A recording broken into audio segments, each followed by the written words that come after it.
ये स्टूडेंट, बहुत स्वागत है आपका मिशन इंस्टीट्यूट प्रयागराज में। लोगों ने देखा था आगे देखा था डीआई, डाटा इंटरप्रिटेशन।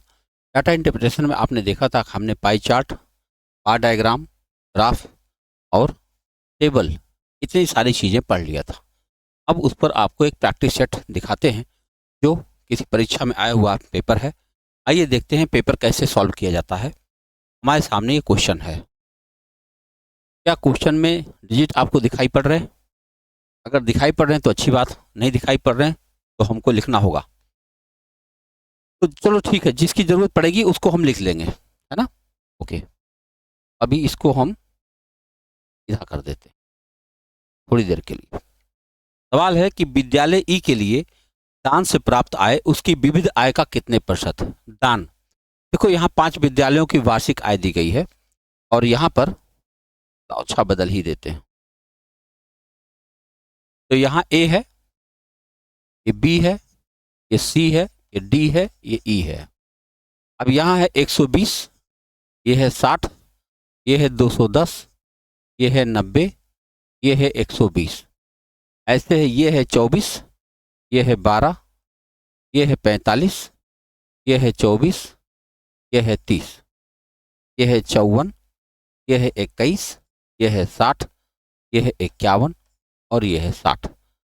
ये है 60, 54, 120, 42, 55, 12, 3, 15, 3, 15। ये है 270, 150, 450, 210 और 280 और ये तमाम सारे विभाग हैं। चलिए, हमने यहाँ लिख लिया है। अब हम लोग इसको लगाएंगे। सवाल ये है कि ई विद्यालय के लिए दान से प्राप्त आय है। ई विद्यालय यहाँ है और दान मतलब ये है 60 रुपया, तो 60 रुपया की बात हो रही है। ई विद्यालय के लिए दान के प्राप्त आय उसकी विविध आय का कितना प्रतिशत है? विविध आय क्या है इसका? 50, 15 है। देखो विविध आय कितना है? 15 है। उसकी विविध आय का कितने प्रतिशत, माने ई विद्यालय के लिए दान से प्राप्त आय, दान से प्राप्त आय 60 रुपया है और उसके विविध आय का कितने प्रतिशत है? तो विविध आय उसकी कितनी है? विविध आय ई की बात करें तो 15 रुपया। अब बताओ, प्रतिशत नहीं है, कौन सा भाग होना चाहिए था? हाँ, प्रतिशत बताओ। 15 क्या है? तो अगर हम देखें बात को तो क्या करेंगे? 400%। देखो ये परसेंट नहीं, परसेंट ही है। देखो परसेंट ही है। कैसे है दिखाता हूं। कह रहे हैं जो 60 रुपया है ये 15 रुपया का कितने परसेंट है, ये पूछा जा रहा। तो इनकी जो दान से प्राप्त आय है वो विविध आय का कितने प्रतिशत है, यानी 60 रुपया 15 रुपये का कितना प्रतिशत है? तो 15 चौके 60 हम लिख देंगे, 400% है। आपका डी विकल्प सही चला जाएगा। ये है सवाल आपका। ऐसे ही दूसरा प्रश्न देख लिया जाए। दूसरा प्रश्न इसमें क्या है?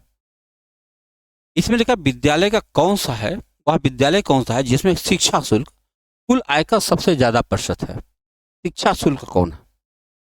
शिक्षा शुल्क ऊपर वाला है, कुल आय नीचे लिखी हुई। यहाँ 120, बताओ 270 में से 120, 150 में से 60, 450 में से 210 और 280 में से 120। सबसे ज्यादा परसेंट कौन दिख रहा है आपको? चलो चेक करते हैं। 120 यानी 150 का आधा कितना हुआ? 75। 75 से आधा भी है यानी कि कम है। सबका निकाल लो कितना ज्यादा है। इन्होंने कहा सबसे ज्यादा प्रतिशत है, यानी कि पहला मैं निकाल रहा हूं ए के लिए, ए के लिए निकाल रहा हूं। ए के हिसाब देखें तो 120 बटा 270 गुणा 100। देखो पूरा नहीं काटना है, लगभग देखना है। तो 3 चौक के 12, 3 9 27, 400 हो जाएगा, 9 चौक 36, 9 चौक 36, 44% के आसपास आ जाएगा। चलो बी का देखते हैं। 60, 150, ये 60 है, कुल 150 है और गुणा 100, तो 50 दूनी 100, 50 दिया 150, 3 से काटो 20, 20 दूना 40%, ये भी कम है। चलो सी के बारे में देखते हैं। सी कितना है? 210, 450, 210, 450 है। हमसे पूछा गया है कितना है, चलो चेक करते हैं।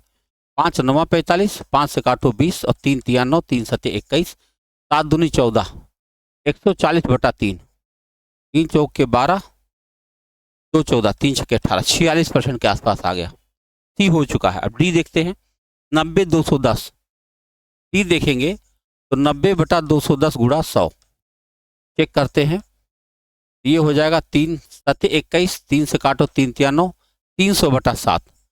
300/7 होता 7 चौक 28, 2 बचेगा 7 दूनी 14, 42% आया। खाली डी ही बचा। 120/280 गुणा 100, ये ई के बारे में हो रहा है। तो चलो 20 से काटा जाए, अगर 20 25 100 हो जाएगा तो 20 से काटेंगे तो 14 हो जाएगा, और 2 7 14, 2 से काटेंगे 60, 6 5 300/7, 300/7 करेंगे तो फिर वही आ जाएगा। यानी सबसे ज्यादा परसेंटेज सी का आया है भैया, 46%। पूछा गया था वह विद्यालय कौन सा है जिसमें शिक्षा शुल्क कुल आय का सबसे ज्यादा प्रतिशत है, तो पता चला सी का प्रतिशत सबसे ज्यादा था। ठीक है, तो ये चीज चेक करने वाली है, दिखाई पड़ जाता है कभी कभी और कभी कभी लगाना पड़ जाता है। अगला सवाल है, कितने विद्यालय ऐसे जिनका शिक्षा शुल्क उनके अवधि शुल्क के 4 गुने से कम है। अवधि शुल्क क्या है, ये 4 गुने से कम है। देखो 24 चौका 96 से कम ये नहीं है, 12 चौके 48 से कम ये है नहीं, 45 चौका 180 होता उससे कम ये है नहीं, 24 चौका 96 से एक कम, ये देखो 90 ही है। इसका मतलब हुआ कि एक डी मिल गया। और 30 चौका 120, खाली डी है भैया। केवल एक विद्यालय ऐसा है डी, बोलो केवल एक विद्यालय ऐसा है डी, केवल एक विद्यालय जिसका जो शिक्षा शुल्क है उसके अवधि शुल्क के 4 गुने से कम है। देखो शिक्षा शुल्क इसका है कितना, 90 रुपया, और अवधि शुल्क इनका है 24 रुपया। तो 24 चौका 96 होता, 96 से कम है 90, इसलिए केवल एक विद्यालय ऐसा है। आइए अगला प्रश्न देखें, टेबल पर आधारित प्रश्न है ये। वह कौन सा विद्यालय है जिसमें अनुदान से प्राप्त आय और शिक्षा शुल्क का अनुपात सबसे कम है। अनुदान प्राप्त से आय, अनुदान माने ये लाइन, ये लाइन, ठीक है। आजा भाई, अनुदान, तो अनुदान माने ये लाइन है, ठीक है।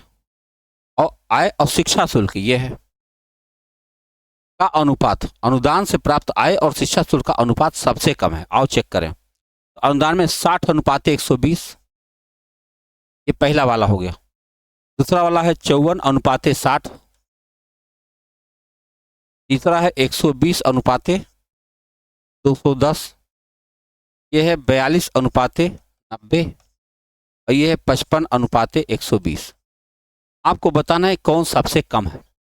इन्होंने सबसे कम पूछा, कौन सा अनुपात सबसे कम है। सबसे कम किसे कहते हैं, आपको इसमें इस संख्या से भाग देने पर जो वैल्यू आए वही सबसे कम। जैसे 60/120 माने 1/2, 1/2 का माने हुआ 0.5 आया ये। ऐसे ही इसमें अगर भाग दिया जाए तो 6 9 में 54, 0.9 आ जाएगा। ये भाग दे रहा हूं मैं इस संख्या में इससे।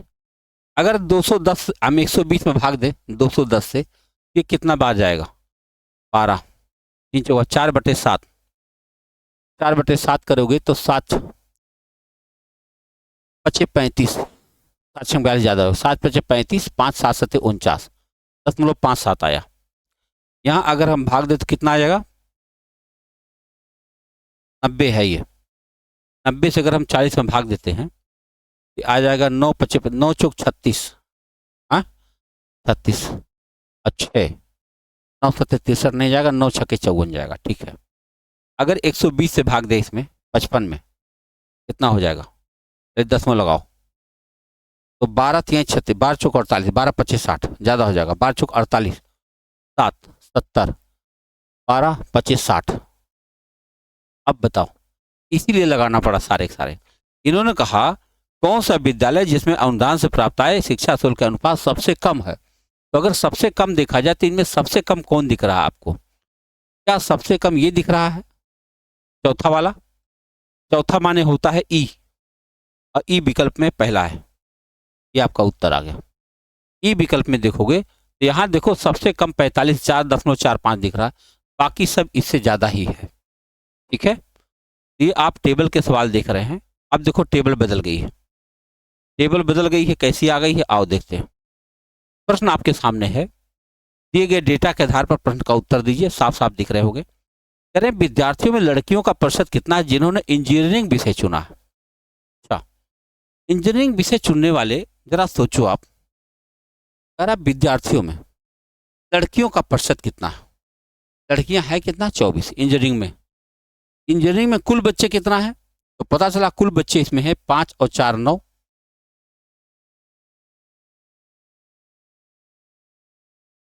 5 और 4 9 और 7 दोनों 99 बच्चे हैं। इसमें 24 बच्चे लड़कियां हैं। प्रतिशत पूछा गया पूरा 100। तो बताओ अगर हम 2400 में 99 से भाग दे दें क्या जाएगा? 2 बार जाएगा। दोनों 18, दोनों 18 एक 19। 2 कहीं दिख रहा? चलो ठीक है। यहाँ बचा 2, यहाँ बचा 13 में से 5 9 घटाओ, 9 4 13, 0 उतर गया। 9 5 45 जाएगा नहीं, 4 बार जाएगा। 24 दशमलव कुछ आना चाहिए। 24 दशमलव कुछ आना चाहिए तो आप 25% कर सकते। 24 दशमलव कुछ को आप लगभग 25% कह सकते हैं। यानी यह मान लेंगे कि इंजीनियरिंग डिपार्टमेंट में लगभग आधी लड़कियां। 75 का आधा वैसे ही होता है 37.5। लेकिन लेकिन तो लड़का है, कुल बच्चे हैं 99 और 99 का आधा कितना होता है? 99 माने 100 होता है और 100 का 1/4 होगा 24, अरे 25 होता है और 24 सही है। तो लगभग 25% आप कह सकते हो कि 25% लड़कियां हैं जो इंजीनियरिंग विभाग में जा रही हैं।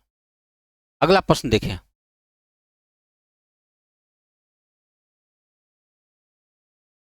अगला प्रश्न देखिए, ये है, लिखा है, ये भी काट दिया जाए, ठीक है। इसमें लिखा है, नीचे दिया गया डाटा है, 2012 में आयात 1000 करोड़ रुपए था, ठीक है, और 2012 और 13 में एक साथ कुल निर्यात 48 करोड़ रुपया था। तो 13 में आयात कितना था यही बताना है। आओ देखा जाए।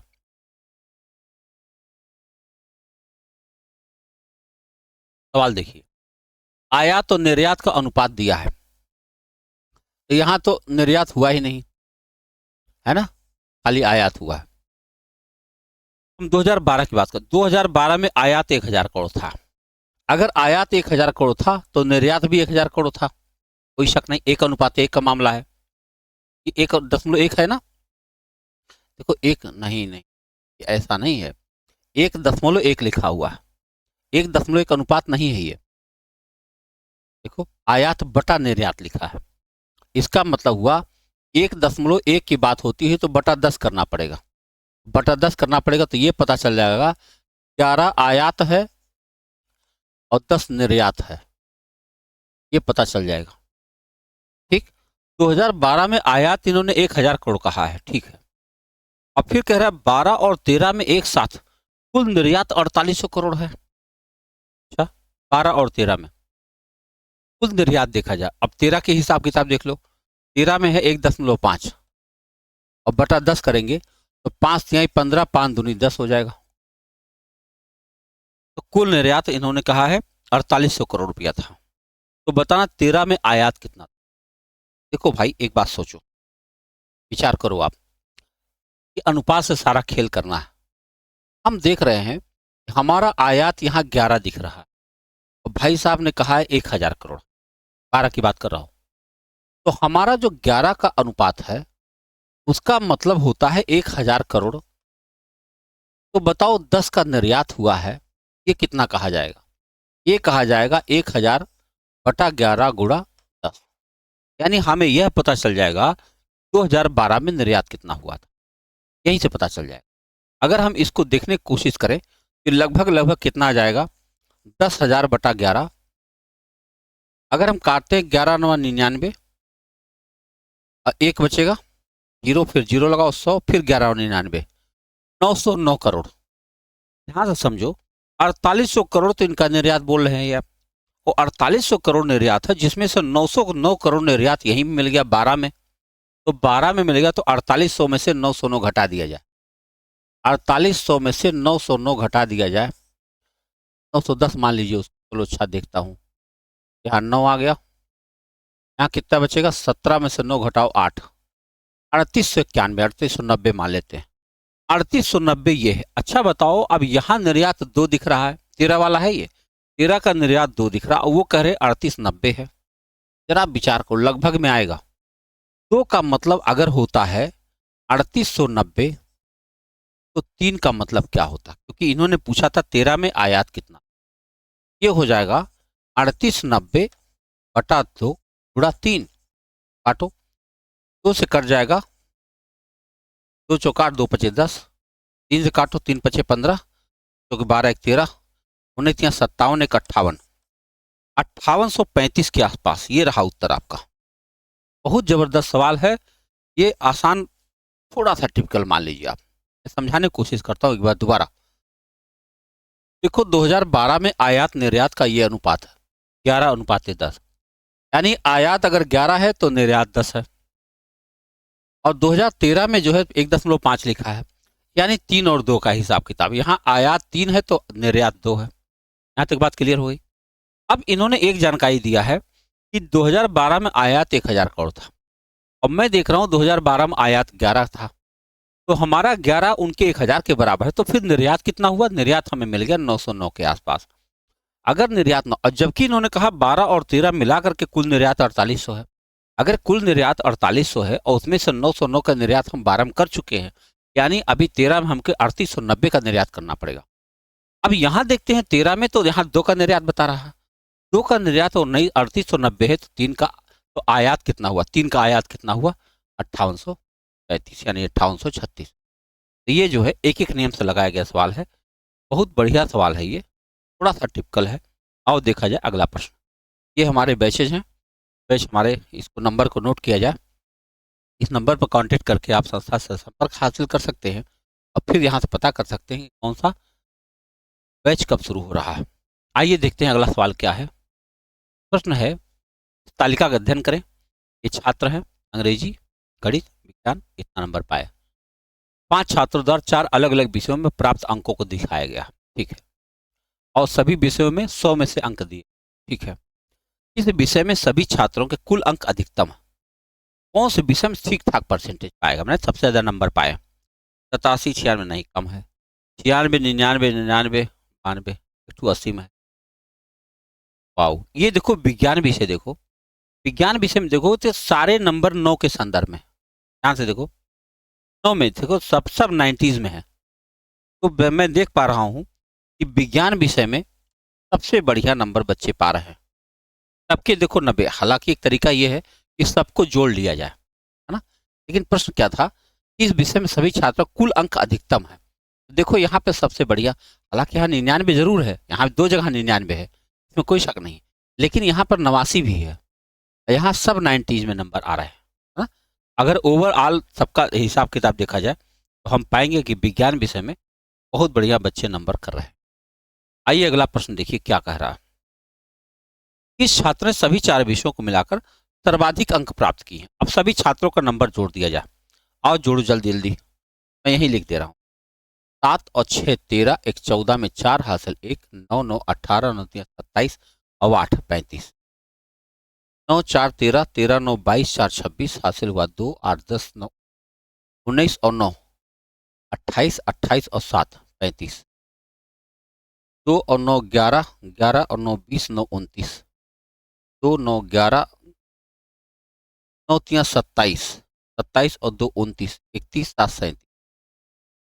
आगे देखो इनका भाई साहब का है 2 9 11, 11 और 6 17 1 18, 10 9 19, 1 20 7 27 और 6 33, और 6 2 8 2 10 5 15 हासिल हुआ 1, 9 9 18, 9 3 27, 9 4 36। उन्होंने कहा सर्वाधिक अंक कौन पाया? 379, तीसरा बच्चा, देखो तीसरा बच्चा सबसे ज्यादा नंबर 379 पाया। यही पूछा गया। छात्र नंबर 3, छात्र नंबर 3 सबसे बढ़िया नंबर लाया, सबसे ज्यादा नंबर पा गया। आइए अगला प्रश्न देखिए, मैं हटा देता हूं इधर। सवाल है, एक नए विषय को शामिल किया गया, अच्छा, जिसमें सभी छात्रों ने 900 अंक प्राप्त किए। यदि उनके कुल अंकों की गणना के लिए 4 उच्चतम अंकों वाले विषयों का योग किया गया है, तो कुल अंकों के आधार पर दूसरे स्थान पर कौन होगा? गजब सवाल है। सवाल ध्यान से देखो, अच्छा सवाल है। कह रहा एक नए विषय को शामिल किया गया जिसमें सभी छात्रों ने 100 अंक प्राप्त किया। चलो विषय मान लो यक्स का नाम था, मान लो कोई यक्स विषय आया है, उसमें सभी बच्चों को 100 मिला है, ठीक है, कोई बात नहीं। यदि उनके कुल अंकों के लिए की गणना के लिए 4 उच्चतम अंकों वाले विषयों का योग किया जाएगा। 4 उच्चतम अंक यानी जो सबसे कम है 3, एक वाला हटा दिया जाए। कह रहे दूसरे नंबर पर कौन आएगा। चलो पहला देखा जाए, 100 है, 96, इसमें 81 को हटा दिया जाएगा, इसमें 81 हटा दिया जाए, तो बताओ इनका कितना नंबर हुआ। तो 7 6 13, 13 में 3 हासिल हुआ 1, 10 से 11, 9 20, 9 29, 29 और 8 35। इसमें सबसे कम विषय यह है, इसको हटा दिया जाए, इन सबको जोड़ा जाए, तो 9 4 13, 9 22, 2 8, 2 और 10 12, 8 20, 9 29, 31 8 38। समझ पा रहे हैं? कह रहे हैं एक नया विषय शामिल किया गया और कहा गया भैया इसमें जो सबसे खराब वाला है उसको छोड़ करके सभी विषय को जोड़ के बताओ। इसमें हम क्या छोड़ेंगे, इसमें ये छोड़ देंगे, 59 कम है, तो 9 9 18, 2 20 हासिल 2, 10 12, 9 21, 21 9 30, 9 39। इसमें हम कौन सा छोड़ेंगे, 62 छोड़ देंगे। चलो इसको जोड़ा जाए, 9 6 15, 1 16 हासिल हुआ 1, 11 9 20, 9 31 7 37। आखिरी वाले भाई साहब आ गए, इसमें कौन सा छोड़ोगे आप, 86 छोड़ दो इसमें, तो 5 2 7 2 9 और 10 9 19, 21 7 27, फिर से 10 9 19, 21 8 28, 28 और 9 37। इन्होंने कहा कुल अंकों के आधार पर दूसरे स्थान पर कौन आएगा। नंबर 1 पर कौन आया है, देखो नंबर 1 पर ये आया होगा, और दूसरे नंबर पर कौन आएगा, ये बी, दूसरा छात्र आएगा भैया, ये देखो दूसरा नंबर छात्र, छात्र नंबर 2, छात्र पहले नंबर पर 3 नंबर वाला आएगा और दूसरे नंबर पर 2 नंबर वाला आएगा, ये बताया जा रहा है। यानी एक विषय जो सबसे खराब वाला है छोड़ देना है और उसके बाद सबको गणना करके बता देना है।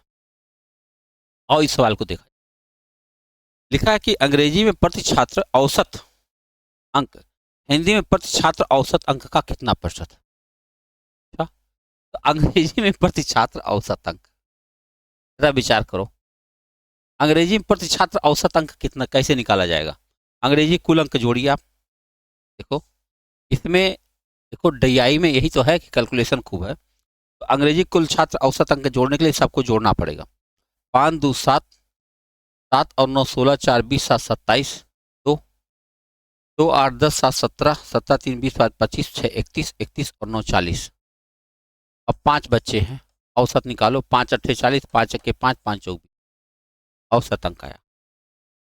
और हिंदी में देख लो भैया, हिंदी के सारे अंक जोड़ो जरा, कितना प्रतिशत है, 6 1 7 2 9, 9 18 1 19, फिर 9 9 2 18, 9 3 27, 9 चौक 36 और 7 33। इसमें 5 से भाग दो, 5 6 30, फिर 5 7 35, 5 8 40। क्या पूछा गया, अंग्रेजी में औसत अंक, हिंदी प्रतिशत औसत अंकों का कितने प्रतिशत है। भाई अंग्रेजी वाले तो ज्यादा है, तो परसेंटेज तो इधर ज्यादा दिखाना चाहिए था 100 से, है गलत बात हो गई, 5 से तो भाग देना पड़ेगा। देखो अंग्रेजी में प्रति छात्र औसत अंक, हिंदी में प्रति छात्र औसत अंकों का कितना प्रतिशत, हिंदी के अंकों का कितना प्रतिशत, तो फिर से मुझे जांच करनी पड़ेगी, है कि नहीं, चेक करो, 7 4 11, 11 9 20, 2 22, 5 27, 2 2 9 11 और 6 17, 3 20 5 25, 25 7 32, 32 8 40, एकदम सही है। 5 8 40, 5 1 एकदम सही है, तो भी चेक कर लेता हूँ। 1 और 9 10, 2 12, 1 13, 13 और 6 19 और 9 और 18 9 3 27, 27 3 5 35, 35 और 8, ये गलत था, 35 और 8 43 हो जाएगा ना, ये कितना आया था, 1 7 2 9 18 1 19, इतना आएगा भाई, तो ज़्यादा ही था ना, इसीलिए तो 5 8 40 और फिर 5 7 35, 5 8 40, अब आ सकता है।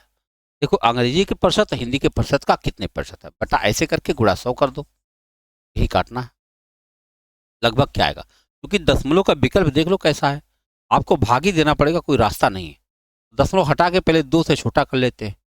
2 चौके 8 और 2 सते 14 और 2 चौके 8, 2 तियां 6, 2 9 18। अब कटने कोई है नहीं, तो आप सीधे भाग दीजिए भैया। 40700 में भाग देना है 439 से। पहले तो 9 बार ले जाइए आप। 9 9 81, 8, 9 तियां 27 और 8 35, 3 9 चौक 36 और 3 39। ठीक है, यहाँ बचेगा 9, यहाँ बचेगा 1, यहाँ बचेगा 1। अब 0 आ गया। 4 का टेबल करो, 2 ही बार जा सकता है, 3 बार तो जाएगा नहीं। तो 92 दशमलव कहाँ है, एक ही जगह पे है। आपका सी उत्तर आ गया। यानी जो अंग्रेजी के औसत अंक है वो हिंदी के औसत अंक का 92% है। ठीक है, आप देख लो कैसे सवाल लगाया जा रहा। अभी एक नया प्रश्न आपके सामने है। ये नया प्रश्न है कि लिखा है कि नीचे दी गई तालिका है उत्पादन को कुल उत्पादन प्रतिशत के रूप में दर्शाती है।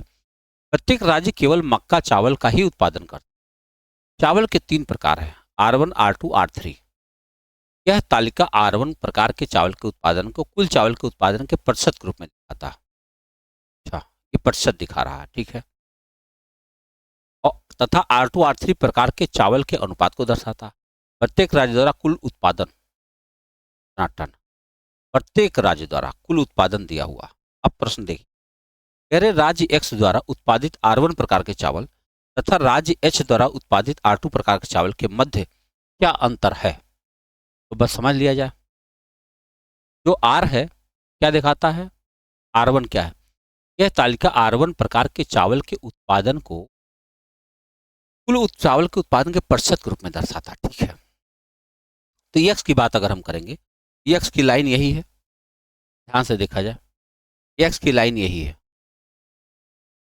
ठीक, अब इन्होंने ये कहा कि प्रत्येक राज्य द्वारा कुल उत्पादन इतना टन है, जिसमें से मक्का है 52%। बताओ, मक्का तो 52% चला गया, और उस 52% मक्का के बाद जो कुछ बचा उसमें 60% R1 प्रकार का चावल है, 60%।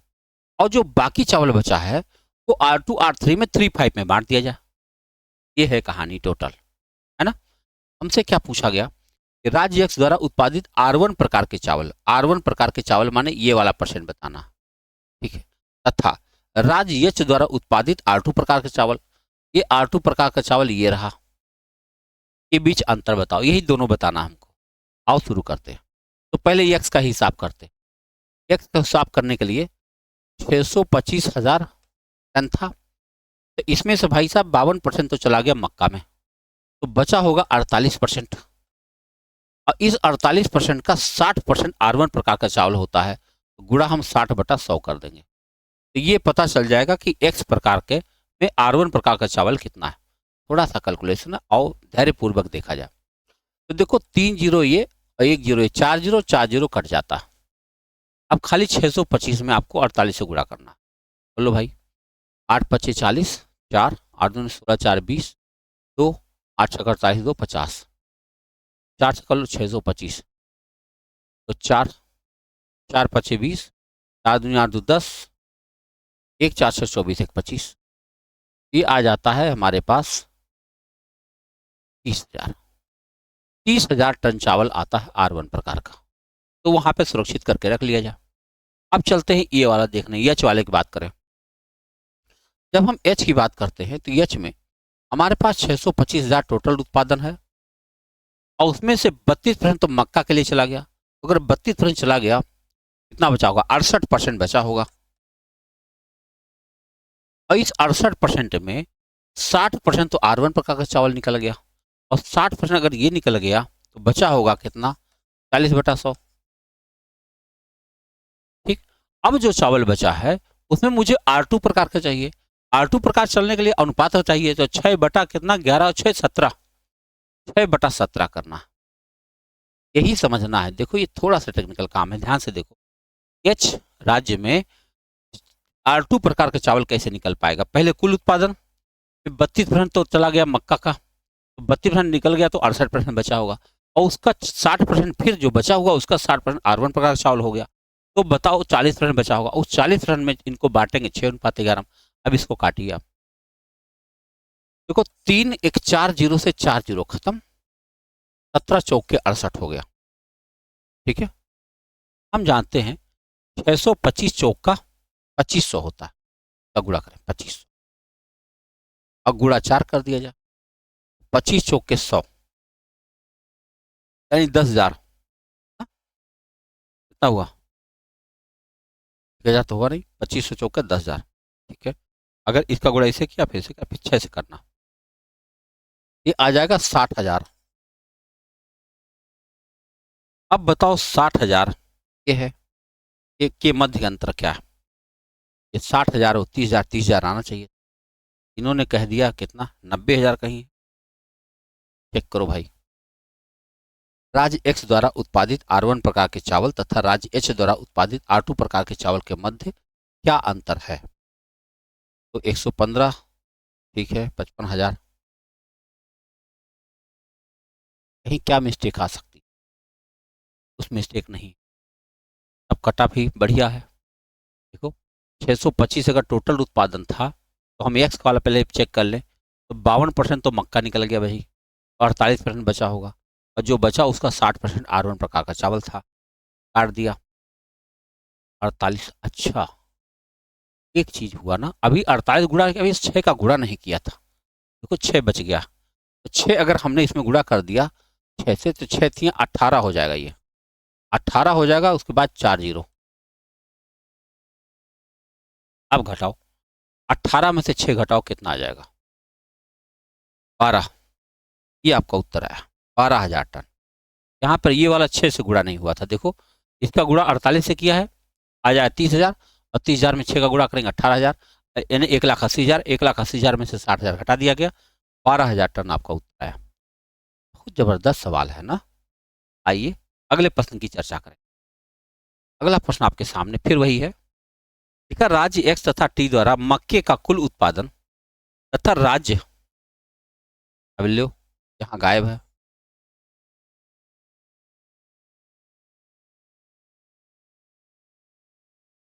तथा राज्य तथा आर द्वारा R2 प्रकार के चावल के उत्पादन का क्या योग है?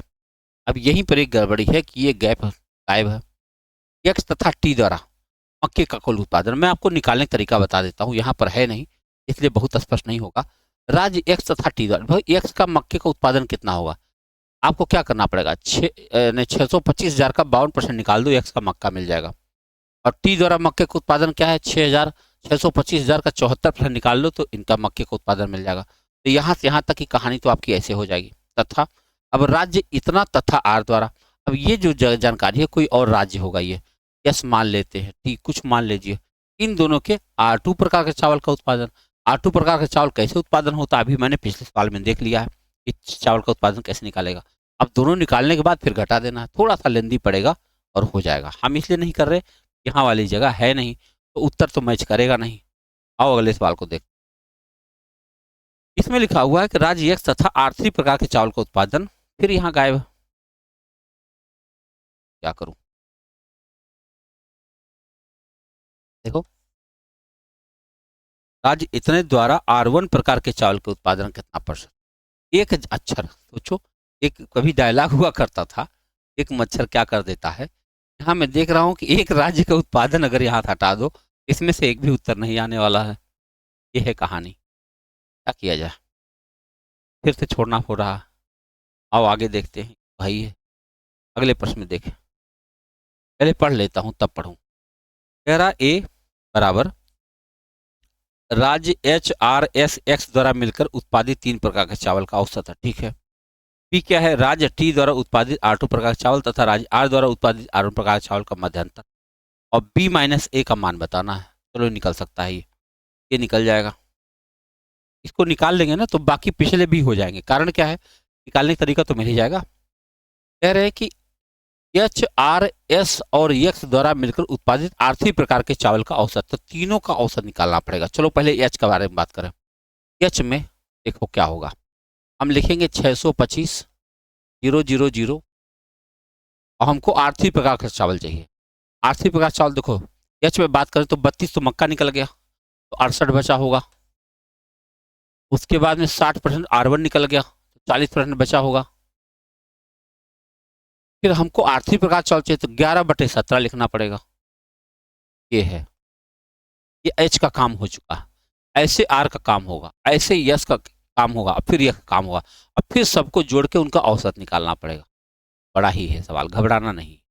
देखो, अगर हम आर की बात करें, आर भी यही हो जाएगा 625,000 और गुणा आर की बात करें तो इसमें 62% मक्का है। अगर 62% मक्का है, 62 और 8 70, 38% बचेगा। ये 38/100। और इसमें ये देखो, जो बटा 100 तो हमने लिखा ही नहीं यहाँ पर, अब बटा 100 तो लिखना ही पड़ेगा ना। ठीक है, 38% बचा, ठीक है, यहाँ पर हो गया आर का। अब फिर 60% ये है तो 40/100 होगा। ओके, और फिर यहाँ पे कितना है, 10/19 हो जाएगा, 10/19। अच्छा, आप महसूस करें, यहाँ 38 आया हुआ तो यहाँ 19 आ चुका, मतलब कटने का जुगाड़ है, कटने में कोई समस्या नहीं। चलो भाई, यस के बारे में बात करें, ये हो जाएगा 625,000। और यस में अगर हम बात करें तो 52% मक्का है, यानी 48% चावल होगा। ठीक है, और 48% चावल होगा तो इसमें 55% ये चला गया तो 45% चावल बचेगा। और इसमें ये कितना है, 5/9 है। देखो, यहाँ 45 है तो यहाँ 9 आ चुका है लगाने के लिए।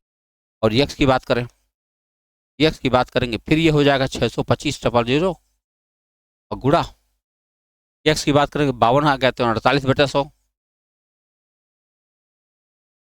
और 52 के बाद 60 हो चुका है तो 40/100।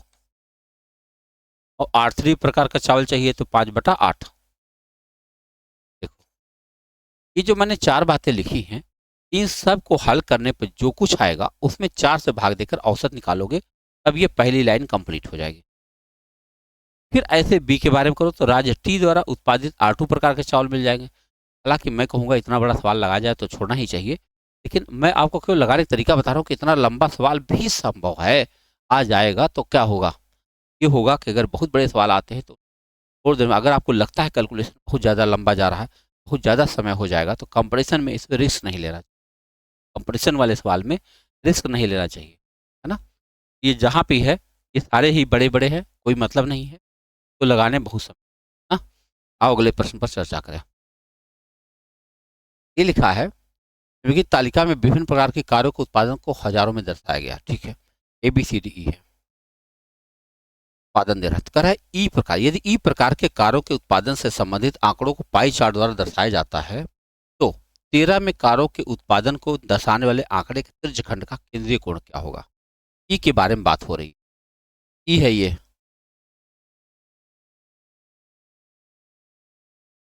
ई है ये, ठीक है,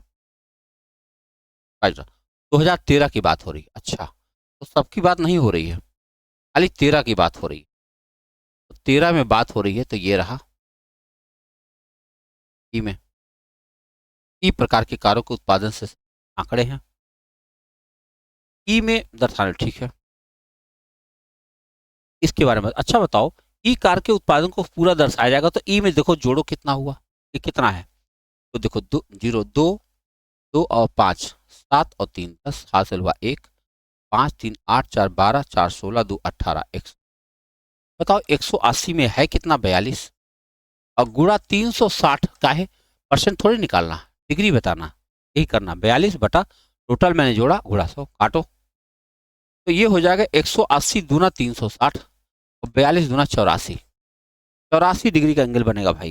ये रहा आपका, बहुत जबरदस्त सवाल है, चेक करो आप, समझ करो बात को। कह रहे हैं कि अगर इस आंकड़े को ई को पाई चार्ट पर दिखाया जाए तो जो 2013 का उत्पादन है कितने डिग्री का कोण बनाएगा, तो आप कहोगे 84 डिग्री का कोण बनाएगा। आओ अगले प्रश्न पर बात करें।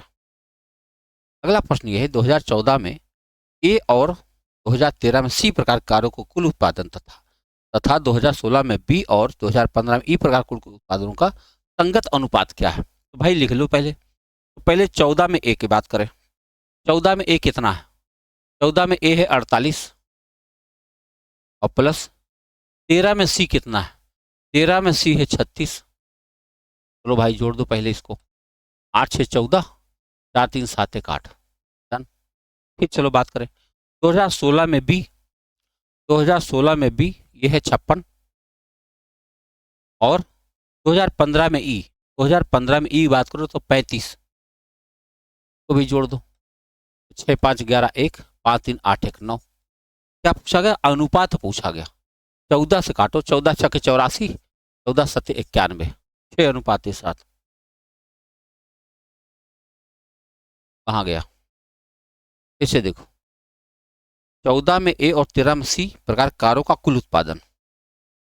14 में ए चेक कर लो 48 है, और 13 में सी चेक करो 36, 8 6 14, 4 3 7, एकदम सही है। तथा वर्ष 16 में बी, 16 में बी 56 है, सही है। और 15 में ई, 15 में ई कितना है 35 है, 5 11 5 3 8 9, सही है। ये संगत अनुपात बताना, अनुपात बताओगे भैया, 14 छक 84, हाँ ये गलत हुआ, 7 से काटना चाहिए। 84 अनुपात 91, हम 14 सत्ते 91 लिख, 14 सत्ते 98 होता। 7 से काटो 12, और 7 से काटो 13, 12 13 का अनुपात आया। तुम सही था सब कुछ। आओ देखा जाए अगले प्रश्न पर चर्चा करें। अगला प्रश्न है, वर्षों की संख्या जिसमें बी प्रकार की कारों का उत्पादन सभी वर्षों में हुए डी प्रकार के कारों के औसत उत्पादन से कम है। कितने ऐसे वर्ष है भाई, लिखना है। कह रहे हैं कि जिसमें बी प्रकार के कारों का उत्पादन, बी प्रकार के, बी माने ये हो, सभी वर्षों में हुए डी प्रकार के, सभी वर्षों में हुए डी प्रकार के कारों के औसत उत्पादन से। तो पहले डी का औसत निकाल लेते हैं सभी वर्ष में। डी को चलो जोड़ा जा, तो डी है ये, जोड़ो भाई, 1 और 4 5 और 6 11 और 4 15, 1 भाई 15 बोल रहा हूं, फिर से 4 6 10, 10 4 14 15, 1 5 4 9 3 12 2 14, 14 5 19। औसत उत्पादन कैसे भाग देंगे, 1 2 3 4 5 से भाग देंगे, 5 3 15, 5 9 45, औसत उत्पादन। बताओ 39। अब हम बी में चलते हैं, 39 से कम कह रहे हैं ना, औसत से कम है। 39 से कम कौन है, खाली एक ठू है बस। 39 से कम कितने, खाली एक कम है। आपका उत्तर हो गया, ठीक है। 39 से कम कौन है, खाली। आइए अगला प्रश्न देखें। ये लिखा हुआ है 13 और 16 में ए प्रकार की कारों कुल उत्पादन की तुलना में 12 और 14 15 में बी कार के उत्पादन में कितने प्रतिशत अधिक रहा। आओ चेक करें। देखो 13 और 16 में ए, 13 में ए कहाँ है 35, 13 में ए कितना है, 13 में ए है 35, और 16 में ए कितना है, 16 में ए है 56।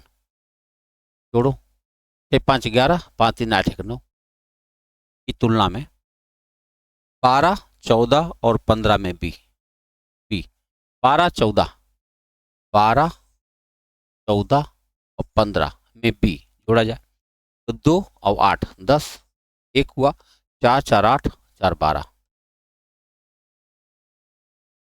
कारों के कुल उत्पादन का लगभग कितने प्रतिशत वर्ष 13 और कारों के उत्पादन की तुलना में। अच्छा, इससे ये कितने प्रतिशत अधिक रहा बताओ। 91 से 120 कितना है, 10 और 20, 30 ज्यादा है, लगभग 29 ज्यादा है। हाँ? लगभग 25% के आसपास मान लो, कितना ज्यादा है। 91 के बाद 8 है, 8 28, 28 ज्यादा है किससे, 91 से, गुणा 100, काटो, 7 चौक 28, 13, 400 बटा 13, 13 तिया 39, 1 बचेगा 10, 31 दशमलव कुछ आ जाएगा। कितना आ जाएगा, 31 के आसपास में आ जाएगा, लगभग आ जाएगा, लेकिन लगभग आ जाएगा। ये हैं सवाल, देखो कैसे सवाल लगाए जा रहे हैं। अभी कुछ नया है, सेम है, सेम। देखो तालिका में विभिन्न प्रकार कारों का उत्पादन दर्शाएगा। डी प्रकार कारों के उत्पादन संबंधित डेटा को वृत्त आरेख में दर्शाया जाता है। तो 17 में कारों के उत्पादन दर्शाने वाले त्रिज्यखंड का केंद्रीय कोण क्या हुआ। डी की बात हो रही। अगर हम डी की बात कर रहे हैं तो डी माने ये हुआ, चलो जोड़े जाए पहले, टी को जोड़ो, 8 और 3 11, 11 5 16, 16 8 24, फिर से करो, 8 5 13, 13 3 16, 4 20, 4 24, ठीक है। 2 6 8, 6 14, 14 6 20, 5 25, 25 और 4 29, ठीक है। और 2017 कहाँ है, डी में 65 है, और गुणा 360, यही काटना, डी की बात करना। 2017 में उत्पादन वाले त्रिज्यखंड का सेक्टर कितना होगा, यही इतना होगा। 13 दूनी 26, तो कट तो नहीं सीधे, 2 से काटे, एक के 2, 2 चौके 8, 2 सते 14, और किस कट रहा, 7 से कट रहा, 7 से और कुछ, 4 11 12, 3 से कट रहा, 3 से कट रहा, देखो 3 चौके 12, 3 9 27, है ना, और 3 से काटो, 3 चौके 18, बस। अब गुणा ही करना पड़ेगा, 49 से भाग देना पड़ेगा। लोग करते हैं, 0 6 25 30, 3 6 36, 3 39 में हमें भाग देना है 49 से, 6 बार जाएगा, 9 बार जाएगा, 9 81 नहीं जाएगा, 8 बार जाएगा, 8 कहीं दिख रहा, एक ही दिख रहा है, देखो 9 बार जाएगा नहीं, क्योंकि 9 9 81, 8 आएगा, 9 चौक 36, 8 ज़्यादा हो जाएगा, 8 ही बार जा सकता है, 8 9 72, 7 8 चौक 32, 7 39, 8 बार भी नहीं जाएगा, 79 78 के पास जाएगा, 7 बार जा रहा, 7 9 63, 6 और 7 चौक 28 और 6, 28 और 6 34, 10 में से 3 गया 7, 8 में 4 गया 4, देखो 47 कम पड़ रहा था। अब ये सीधे 8 बार ले जाओ आप, 8 से 32 बहुत आराम से जाएगा, 78% आपका उत्तर बन गया। बड़ा विशेष है, 78 डिग्री का कोण बन जाएगा, है ना, इंटरेस्टिंग सवाल। आइए अगला प्रश्न देखो क्या है। लिखा हुआ 2018 में कारों का औसत उत्पादन 2015 में टाइप डी और 2017 में कार बी के कुल उत्पादन से लगभग कितना प्रतिशत कम है। तो पहले बात करें 2018 में कारों का औसत उत्पादन, तो 2018 में पहले हमको इसको जोड़ना पड़ेगा, तो 5 2 7, 7 6 13, 13 और 8 21 और 4 25, 2 6 8 6 14, 5 19, 6 26 और 6 32, 1 2 3 4 5 से भाग दो, ये हो जाएगा 5 6 30, 5 5 65 आया औसत, ठीक है। 15 में टाइप डी, 15 में टाइप डी कहाँ है, और 17 में बी, 17 में बी ये रहा, कि कुल उत्पादन का लगभग, इनका कुल उत्पादन कितना हुआ भाई, 4 और 6 और 5 11, कुल उत्पादन ये का कितने प्रतिशत कम है, बताओ इससे ये 65 कितना प्रतिशत कम है। तो पहले कितना कम है ये देख लो, 14 में से 5 घटाओगे तो 9, और 10 में से 6 घटाओगे 4, 49 कम है, 49 बटा 114 गुणा 100, यही बताना है, ठीक है, काटो। अच्छा इसमें बड़ी मजेदार बात यह कि कटने वाला कुछ है नहीं, 5 2 25 10, 2 सते 14, और 2 से काट दो 50, 0 5 9 45, 4 5 चौक 4 24, 50 में 57 से भाग देना, बताओ 5 चौक 20, 4 सते 28, ठीक है, 4 में है कुछ, हाँ भाई है, 4 सते 28, 2 4 5 20, 2 22, 15 में से 8 घटाओ 7, ये आ गया 170, 5 यहाँ 15, 7 21, 15 17, लगभग 43, लगभग 43, है ना, लगभग 43 है, तो क्या करें, 42.4 कर दे भाई, 43 पूरा हुआ नहीं, इतने के लगभग आ जाएगा, परसेंट कम है, ठीक है। तो ये देखो सवाल की प्रकृति क्या है, प्रकृति बहुत गजब है, कैलकुलेशन है एकदम भर भर के। आओ देखा जाए अगला प्रश्न, ठीक है, 17 में ए तथा 14 में सी कार के कुल उत्पादन का 14 में टाइप बी और 17 में टाइप सी और 18 में टाइप ई के कुल उत्पादन से क्या अनुपात है। तो पहले इनका हिसाब देखा जाए, 17 में टाइप ए, बताओ पहले बात करें, 17 में टाइप ए यहाँ पर है, ठीक है, और 14 में सी, 14 में सी ये है कुल उत्पादन, चलो जोड़ा जाए इसको, 6 4 10 और 6 5 11 1 12 हो गया। अब चलते हैं, अब करते हैं हम इसके उत्पादन 14 में टाइप बी, 14 में टाइप बी कहाँ है, ये रहा। और 17 में सी, 17 में सी कौन है, ये। और 18 में ई, 18 में ई ये है। अब इन तीनों को जोड़ लिया जाए, 0 0 4 जोड़ दिया, और 6 5 11 11 और 4 15, इसी का अनुपात पूछा गया भैया। दो से काटें, 60 77 के आसपास आया। 5 से काट देंगे वही लगभग आएगा 12 और 11 के आसपास लगभग। सही तो हमने किया। देखो 17 में ए लिखा मैंने 66, और 14 में सी लिखा, दोनों 120। और तो इसके उत्पादन के कार्यों के कुल उत्पादन से क्या अनुपात है, तीनों को जोड़ दिया। कहीं जोड़ने में गड़बड़ी चेक कर लो, 0 0 4 6 5 11 और 4 15 है, एकदम सही है। 2 से काट दिया, ये आपका उत्तर बनना चाहिए। आइए आगे बढ़ते अगले सवाल की तरफ।